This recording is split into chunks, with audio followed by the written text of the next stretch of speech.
অনেকে বলে আল্লাহ তুমি আমারে 40 লাখ টাকা দাও, আর কিছু চাবো না আল্লাহর কাছে, তোমার কাছে। গরিব মানুষ হিসাব করছে যে আমি 1,20,000 টাকা হলো গ্রামে সুন্দর করে একটা দালান কোঠা বাড়ি করব, বিল্ডিং বাড়ি করব, আর বাকি 1-2 লাখ টাকা দিয়ে একটা মোটরসাইকেল কিনবো, 10-20 লাখ টাকা দিয়ে একটা দোকানদারি করব, আমি বসে বসে খাবো। এরকম শর্টকাট হিসাব অনেক সময় আমরা করি না অনেকে।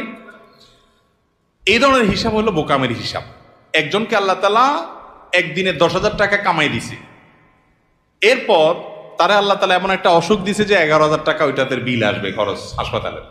আরেকজনকে আল্লাহ তাআলা 2,000 টাকা কামাই দিছে, তার 500 টাকা খরচ আর 1500 টাকা পকেটে রয়ে গেছে। বরকত কোথায় হলো? ওই 2,000-এর মধ্যে হলো না?